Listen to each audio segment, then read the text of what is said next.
Okay, so let's unpack this. Tilray Brands, Inc.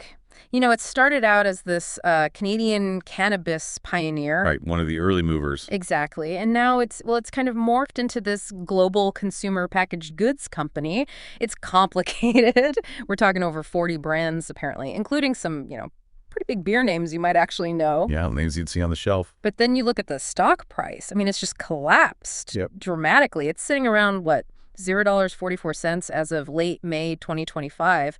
That's a huge drop from its high of over $2 in the last year alone. It's a really striking contrast, isn't it? You see the scale they've built, this diversification, this whole house of brands idea, and then you see the market's valuation. That $1.44 share price, it tells a very different story. This analysis we're looking at, based on the source material you shared and data up to May 27, 2025, really digs into that paradox. Absolutely. And that's exactly what we're setting out to do today. We're taking a deep dive into Tilray Brands, ticker TLRY, and we're using a recent value investing analysis grounded in the source material that you, our listener, brought to our attention. Yeah, our goal here is really to try and cut through some of the noise.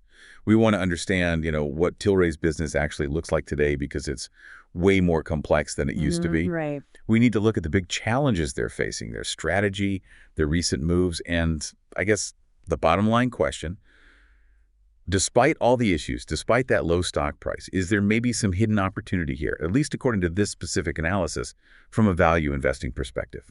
And speaking of cutting through noise and getting straight to the point, if you want analyses like this one, focused on the companies you care about, make sure you like this and subscribe to Stock Analytics AI over on YouTube. Yeah. Plus, there's a real perk for members. It's just €4.99 a month.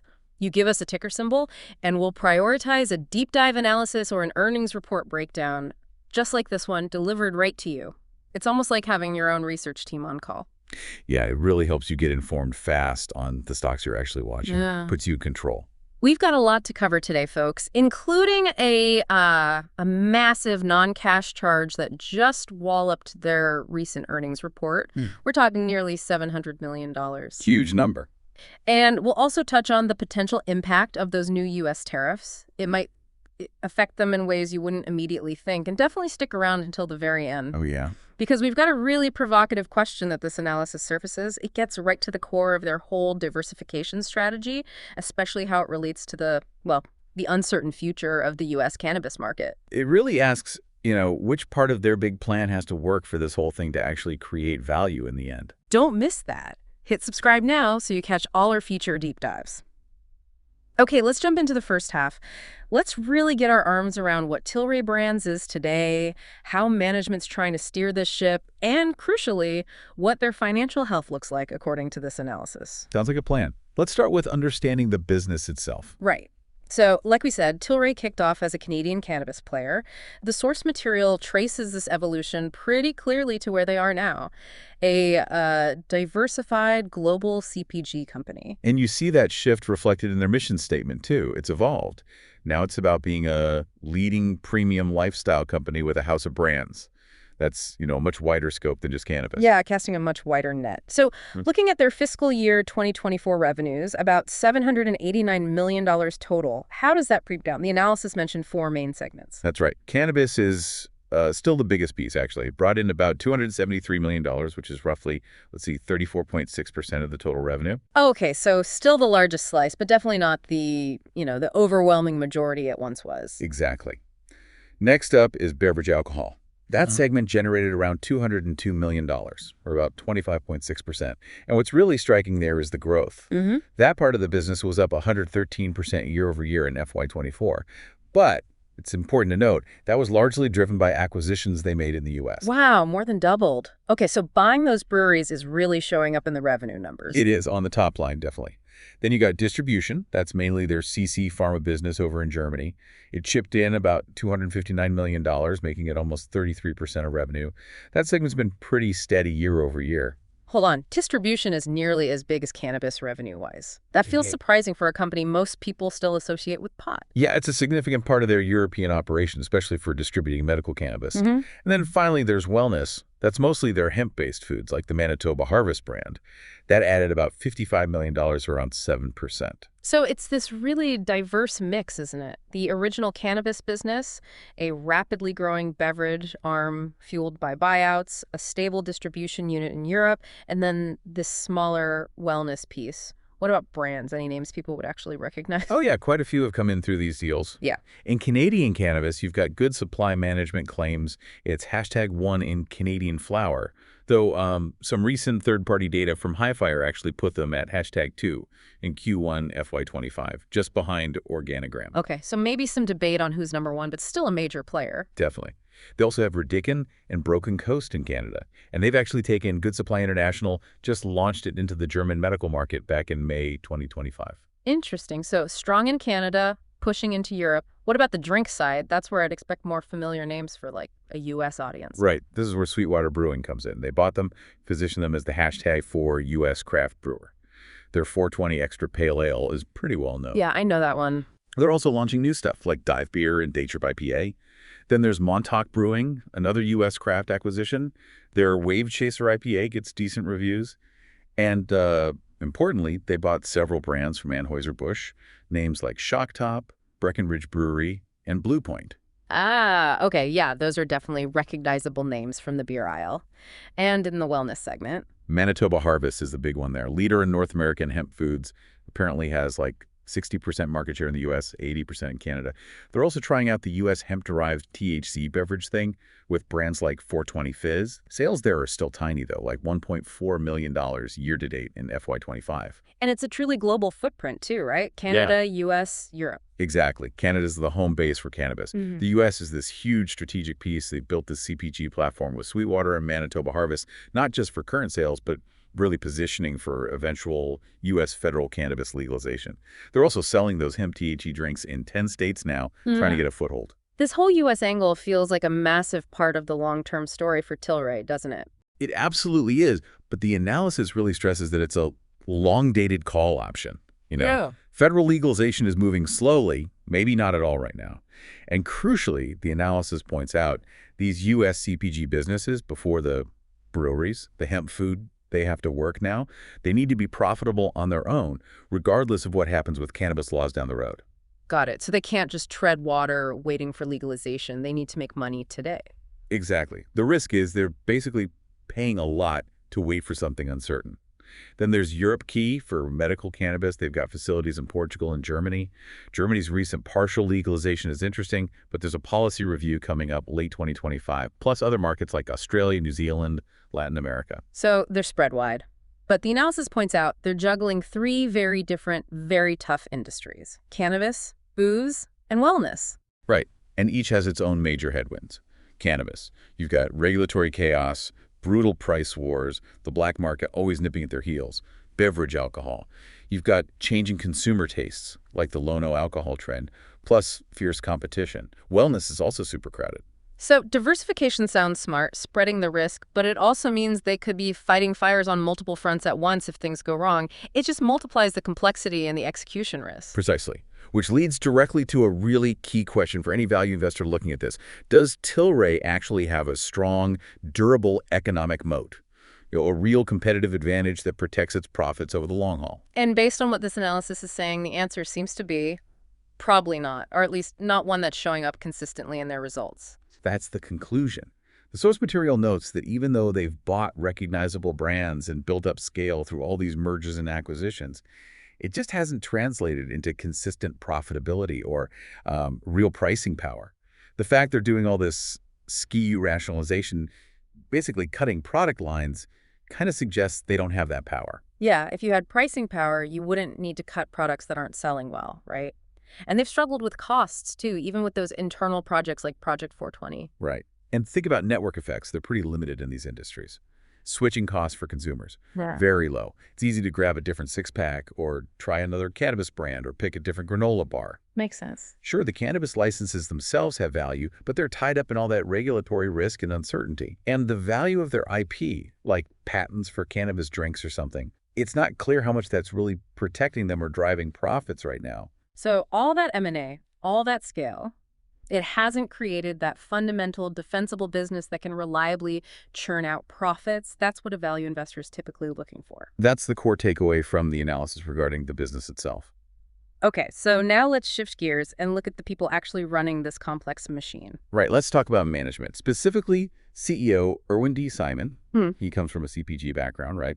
Founded Hain Celestial. Yeah, strong CPG pedigree. He took over Tilray after the big merger with Afria. And his strategy has clearly been this big push into diversification, becoming a broader CPG company. He set some really ambitious targets early on, didn't he? Like $4 billion in revenue? He did. $4 billion by fiscal year 2024 was the initial target. Obviously, that's been walked back significantly. The latest guidance for FY25 is more like $850 to $900 million. That's a pretty massive adjustment downward. What about execution on other fronts? The analysis mentions some positive. Yeah, they've made tangible progress on paying down debt. They cut it by about $76 million so far in FY25 and $300 million in FY24.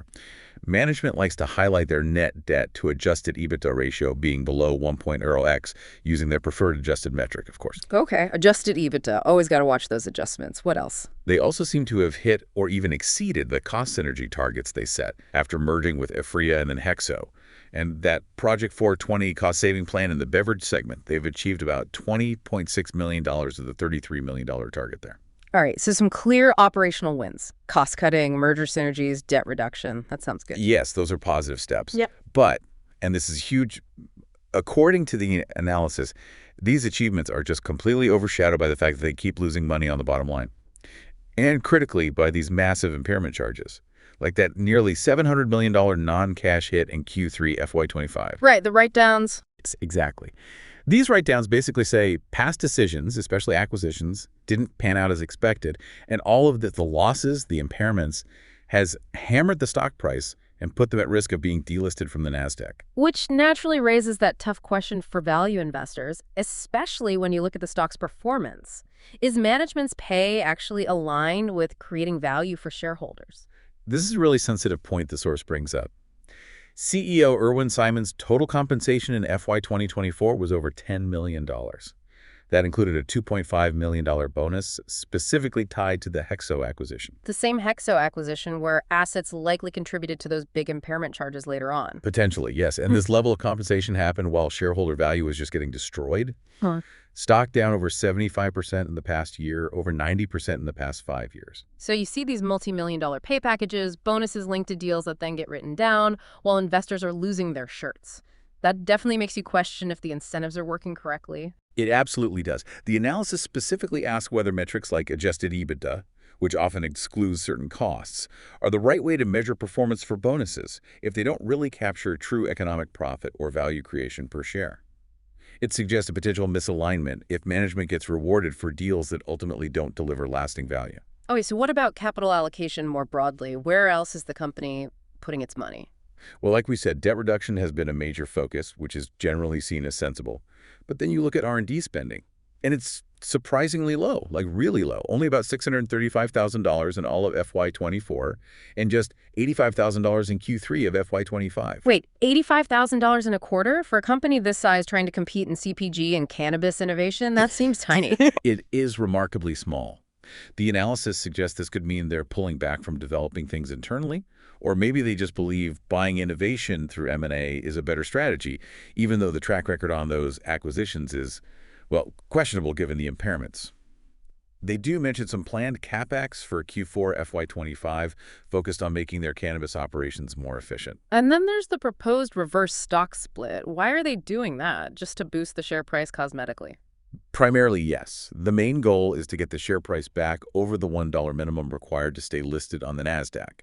They also hope it might make the stock more attractive to institutional investors who have rules against holding penny stocks and maybe save about $1 million a year in administrative costs associated with that low price. Shareholders are voting on that soon, right? June 10th, for a ratio somewhere between 1 for 10 and 1 for 20. Correct. But the analysis is very clear on this. A reverse split does not change the underlying value of the company one bit. It just bundles shares together to make the price per share higher. It's often seen by the market as a sign of weakness, not strength. And notably, they aren't paying dividends or buying back stock right now, which reinforces the idea that the focus is purely on financial stability and maybe hoarding cash for future deals, not returning it to shareholders. So the capital plan seems geared towards staying listed and managing debt, which might be necessary right now, but the low R&D and the questions hanging over past M&A definitely raise concerns about long-term organic value creation. Absolutely. It feels more defensive than proactive. Okay, now let's really get into the nitty-gritty of the numbers and look at their financial health, according to this analysis. Right, and this is where the analysis lays out some pretty stark figures. Share price around 0.44 cents as of late May 2025, giving them a market cap of only about $442 million. Seems small for such a diverse company. It does. Their enterprise value, factoring in debt and cash, is somewhere between roughly $490 million and maybe $810 million, depending on the calculation method and date. And they have a lot of shares outstanding, nearly $1 billion, about 999.56 million. And because they're losing money, the PE ratio is negative, negative 0.47. Earnings per share over the last 12 months, negative $1 or 5. Okay, but here's a number that really jumps out and tells you a lot about how the market views them. The price-to-book ratio. It's incredibly low, sitting at 0.16. 0.16. Wow, that's really low. What does a PB that low actually signal? It means the market values the company's assets, everything listed on its balance sheet, at only 16 cents for every dollar the company claims they're worth. Think about that. Investors are essentially saying they believe the company's stuff is worth only a fraction of its accounting value. It signals profound skepticism about the quality and real economic worth of those assets, especially all that goodwill and intangible stuff they booked from acquisitions. So even if the books say the value per share is what, around $2.75 based on that PB and price? Yeah. The market just flat out doesn't believe it. That's exactly what that 0.16 PB screams. It's a massive vote of no confidence in the stated book value. It's a key indicator of potential distress or asset quality issues. Their price-to-sales ratio is around 0.56, and like we said, no dividend. Looking at the income statement, FY 2024 revenue was up 26% year over year, hitting $789 million. Gross profit actually hit a record high at $223 million. For a 28.3% gross margin. But they still ended the year with a big net loss of over $222 million. Right. Now, zooming into the most recent quarter, Q3 FY25, which ended February 28, 2025. Net revenue was about $186 million. That was actually down slightly year over year. Management explained this was partly due to deliberately cutting about $13 million worth of less profitable products, the SKU rationalization we talked about, and also shifting some cannabis sales towards international markets. Okay, so they intentionally trimmed some revenue, hoping for better margins. That seems to be the strategy, yes. The analysis notes this pivot. For instance, cannabis revenue itself was down in Q3 compared to the previous year. But you mentioned something interesting earlier about the margins on that cannabis revenue in Q3. Yeah, this is noteworthy. Even though cannabis revenue dollars were down, the gross margin they made on cannabis sales significantly improved. It jumped to 41% in Q3 FY25, up from 33% the year before. That's actually the highest cannabis gross margin they've reported in nearly 2 years. Management attributes this to focusing on higher-priced international medical sales and getting out of low-margin categories in Canada. Okay, so that's a positive sign, right? Trading some lower quality revenue for better profitability in their core cannabis business. It suggests the strategy shift is having some positive effect, at least on the gross margin line. It does seem that way. Beverage revenue was up slightly in Q3. Distribution and wellness also saw small increases. Overall, Q3 gross profit was $52 million, up 5% from the prior year, and the company-wide gross margin ticked up a bit to 28%. So little glimmers of operational improvement at the gross profit level. But then you scroll down the income statement to operating expenses, and uh-oh. Yeah, this is where the wheels came off for the quarter's results. Operating expenses just exploded, ballooning to $811.9 million, compared to about $131.5 million in the same quarter last year. Whoa, that's like an 8-fold increase. What on earth drove that? Almost entirely one thing, that massive $699.2 million non-cash impairment charge. This was a write-down across all their business segments: cannabis, beverages, wellness, distribution. It represents management basically saying, the value we put on assets we acquired in the past, mostly goodwill, is lower than we thought based on how they're performing now. So it's not actual cash leaving the building in Q3, but it's an accounting adjustment acknowledging that past deals haven't lived up to their initial price tag. A big write-down. Precisely. Management is formally recognizing that the carrying value of those acquired assets, especially the premium paid over book value, goodwill, just wasn't supported by their current performance or future outlook. And that single charge is what drove the net loss for Q3 FY25 down to a staggering negative $793.5 million compared to a much smaller loss the year before. Even their adjusted net loss was negative. Okay, so while that impairment charge is huge and non-cash, we shouldn't totally ignore those underlying improvements in gross margin you mentioned. But the big financial picture still looks incredibly challenged. It absolutely does. Those operational gains are steps in the right direction, but the fundamental challenge remains. Can they achieve sustained company-wide profitability and generate enough actual cash to cover everything, especially given the drag from potentially underperforming acquisitions? Let's look at the balance sheet then, as of February 28, 2025. They did have over $248 million in cash and equivalents. Right, that provides some breathing room, some near-term liquidity. But as that ultra-low PB ratio showed us, the market remains deeply skeptical about the real value of their assets, especially those huge chunks of goodwill, which was over $2 billion before this latest impairment, and intangible assets, nearly $1 billion.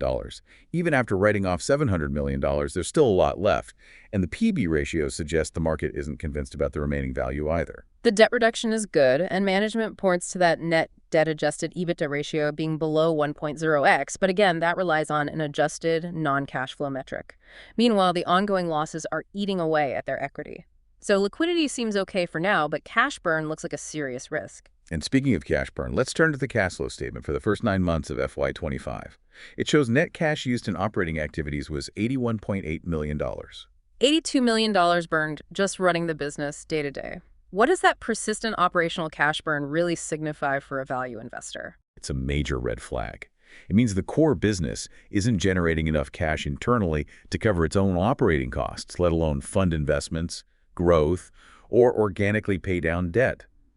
This forces them to rely on external financing, burning through their cash reserves, taking on more debt, or, as we saw, issuing more stock.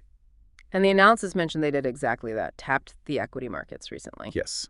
They raised nearly $140 million through an at-the-market ATM equity program during Q3 FY25. This highlights their dependence on the capital markets because they've historically struggled year after year to generate positive free cash flow, FCF. So getting to positive free cash flow, actually generating more cash than they spend, is absolutely critical for their long-term survival and breaking that cycle of needing external funding. It's the pathway to becoming self-sustaining. And what's the result of all this cash burn and the performance of their large asset base? Pretty dismal returns for shareholders so far. Their return on invested capital, ROIC, has been consistently negative for years, around negative 2.1% in FY24, and various negative figures for the trailing 12 months depending on the exact calculation. And what does negative ROIC tell us? Why is that so bad? Consistently negative ROIC means the company is effectively destroying capital. For every dollar invested in the business, by both debt and equity holders, they're losing money on it, not generating a return above their cost of funding that capital. It's like pouring water into a leaky bucket. The value just drains away. This is a fundamental problem they have to fix. Similarly, their return on equity, ROE, is deeply negative, reflecting those ongoing net losses hitting shareholders directly. Until they can reliably earn returns higher than their cost of capital, they aren't actually creating economic value. Improving the returns from that huge pile of assets they've acquired seems like the central challenge for management. Which brings us back to shareholder value. Yeah. No dividends are being paid. And investors have faced significant share dilution over time, partly from things like that recent ATM program. The number of shares outstanding keeps creeping up year after year. And the reverse split, while maybe necessary for the NASDAQ listing, does absolutely nothing to fix the underlying problems of losses, cash burn, or that dilution. Exactly. It's just changing the price tag per share, not the fundamental value driving it. Okay. Whew. That was a pretty intense dive into the business structure, management's track record, and the financial health, according to this analysis. It definitely paints a picture of a really complex company facing some serious fundamental hurdles.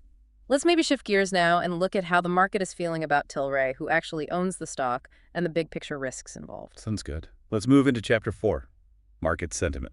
So how are the Wall Street analysts viewing Tilray these days? Is there a clear consensus view?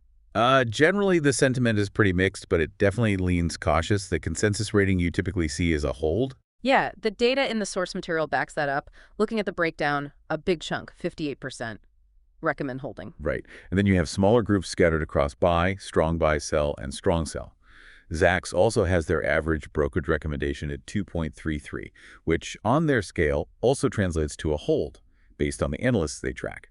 Okay, so mostly wait and see. What about price targets? The stock's at $0.44. Are analysts expecting a big rebound? Well, the average targets are higher. Sources like Fintel and Zacks were showing average targets around $1.34 and $1.28 respectively. So yeah, on paper, that looks like significant potential upside from $0.44. But there's a catch, right? There is. The analysis is careful to point out that these targets have been coming down recently. For instance, Fintel's average target dropped by almost 33% just in April 2025.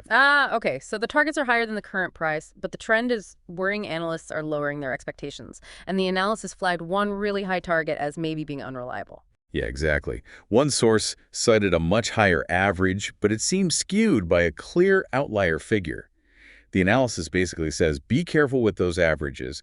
Don't rely on extreme outliers that might be based on unrealistic assumptions or maybe already factor in a reverse split happening. Stick to the more mainstream targets, but keep that downward trend in mind. Got it. Makes sense. Now, what about short interest? That's usually a pretty good gauge of negative sentiment, right? People betting the stock will go down. It is, and for Tilray, the short interest is notably high. The data showed something like 175.6 million shares shorted. That works out to 17.67% of the float the shares actually available for trading. That sounds like a lot. It's a very significant percentage. A large chunk of the market is actively betting against the company. And the analysis mentioned this figure had actually increased recently, suggesting bearishness is potentially growing. The days to cover is also quite high, almost 9 days. That means it would take nearly 9 full trading days based on average volume for all those shorts to buy back their borrowed shares. Why do you think so many people are shorting it? What are the main reasons? Well, the analysis points to all the challenges we've been discussing, really. The consistent financial losses, the regulatory limbo around U.S. cannabis legalization, the intense competition in all their markets, worries about more share dilution if they need cash, and the NASDAQ delisting risk, plus the reverse split itself, which shorts often see as a confirmation of weakness. So the shorts are basically piling on, betting that these fundamental issues and risks will keep weighing on the stock price. What about options trading? Any signals there? The options data from mid-May showed more open interest in calls, bets the price will rise, than puts, bets it will fall, with a low put-call ratio. Now, that could mean some traders are making bullish bets, or it could just be short sellers hedging their positions by buying calls. What's undeniable is the extremely high implied volatility over 100%. That tells you the market is bracing for some big price swings up or down in the near future. Okay, so a lot of caution, high short interest, expectations of volatility. Let's move on to who actually owns this stock. Chapter 5. Ownership structure. Right. Institutional ownership, meaning big firms like mutual funds, ETFs, hedge funds, is definitely present. The data showed around 370 to 400 institutions holding somewhere between 92 and 106 million shares recently. That works out to about 11.7% of the float. So a decent slice is held by the smart money, so to speak. Mm. Any big familiar names on the list of top holders? Yeah, you see funds like Tilray Investments, Amplify ETF Trust. They run those cannabis ETFs like MJ and YOLO. And the analysis noted their holdings have been shifting. Susquehanna, UBS, Vanguard, BlackRock, Bank Montreal, Morgan Stanley, Aristea. But the key thing the data showed for the most recent quarter, Q1 2025, was a lot of movement, significant increases and decreases in holdings among these top institutions. So they're actively trading it, not necessarily just buying and holding for the long term across the board. Seems that way. It suggests institutions are involved, but maybe not as a stable long-term base. And, like we discussed, the reverse split is partly aimed at keeping or attracting institutions that might have rules against holding stocks below a certain price. Gotcha. What about insiders, executives, directors? How much skin do they have in the game? They hold a pretty significant chunk collectively, about 14.7% of the outstanding shares. That's around 146.7 million shares held by 26 insiders. Wow, nearly 15%. That seems high. Well, a huge portion of that, the vast majority actually, is held by privateer holdings. That was the early private equity backer that merged with Tilray back in 2019. They still hold over 133 million shares and are listed as a 10% plus owner. Okay, so privateer is the big insider block. What about CEO Irwin Simon personally, and has there been recent buying or selling by executives? Simon held around 3.25 million shares as of early 2024. He did make a purchase of about 53,700 shares in January 2024, and the analysis noted some other executives, the CFO, CSO, general counsel, also made smaller purchases in late 2024 or early 2025. Okay. Some recent buying by top management could be seen as a positive signal, maybe suggesting they see value at these low prices. It could be interpreted that way, yes.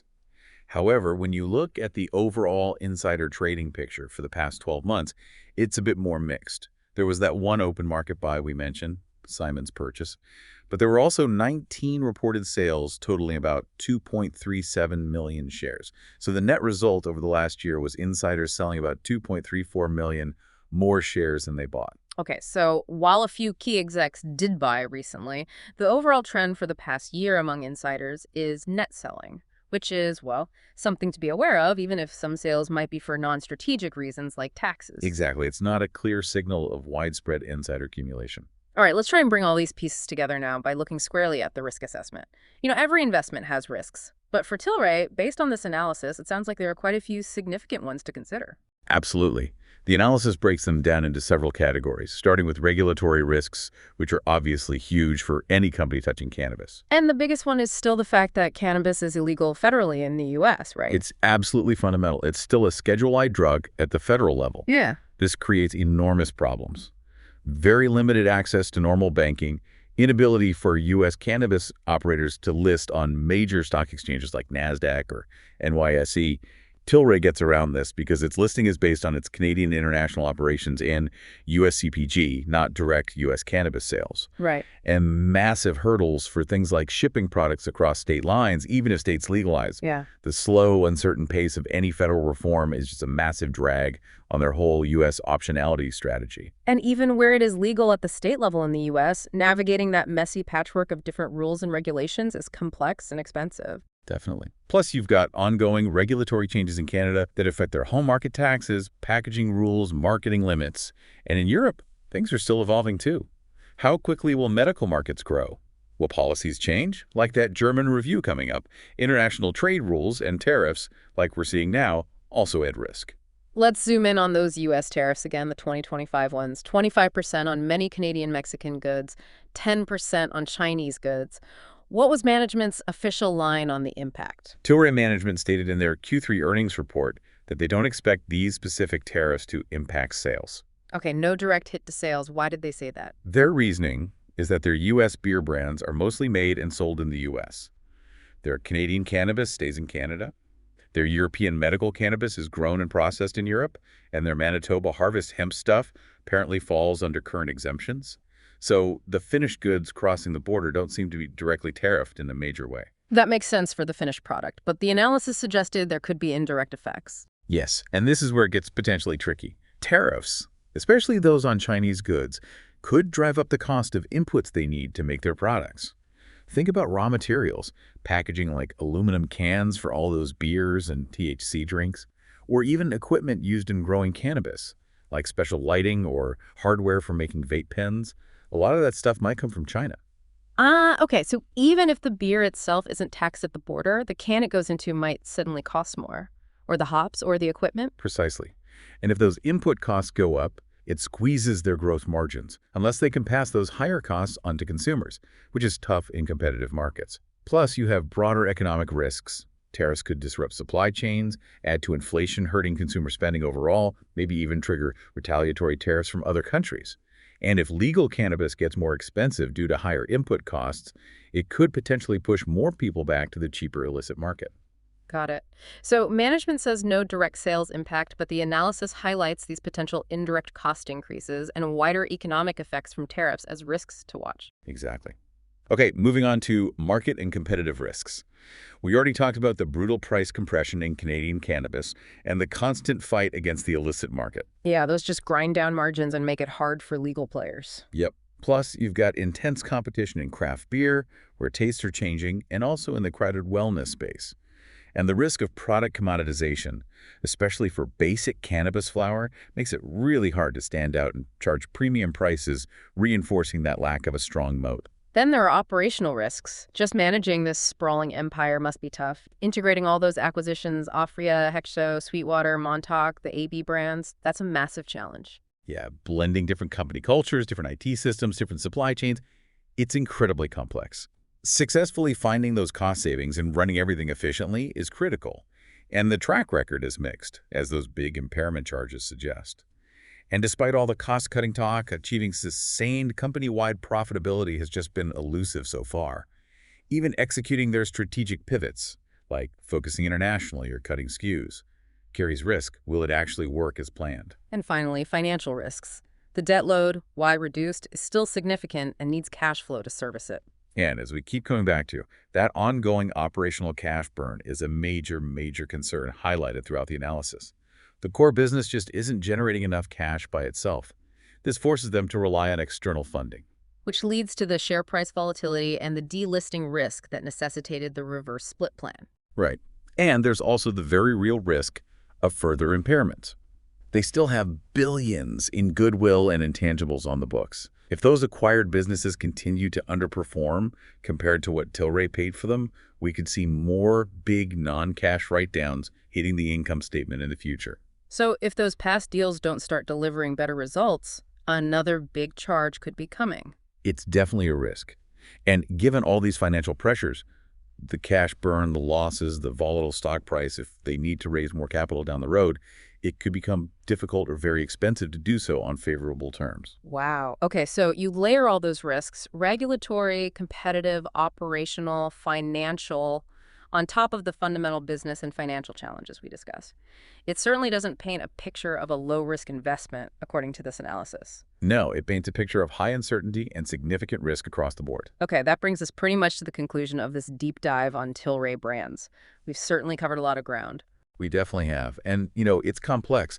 Tilray has transformed itself from just a cannabis company into this big, diversified, global CPG player. They have achieved significant scale. They have made some real progress on cutting debt. And we even saw some potentially positive operational signs recently, like those improving cannabis gross margins in Q3. But as the analysis stresses, there are some fundamental value investing concerns that really seem to overshadow those points of progress. Yes, exactly. The analysis keeps coming back to the lack of a clear, strong, durable economic moat protecting their various businesses, the persistent troubling history of net losses and negative free cash flow. Serious questions about how effective their capital allocation has really been, particularly the big bets on M&A versus the subsequent impairments and the very low R&D spend. Are these choices really creating long-term value per share? Plus, there's just so much uncertainty in their key markets, making it incredibly difficult to estimate what the business is truly worth with any reasonable margin of safety. And they're facing significant headwinds, regulatory, competitive, across pretty much all their operating segments simultaneously. So when you put all of that together, what's the final takeaway from this specific value investing analysis? From that strict value investing lens, focusing on current profitability, reliable cash flow, a defensible business model, the analysis concludes that Tilray looks more like a high-risk, speculative investment right now, rather than a compelling value opportunity at this specific time.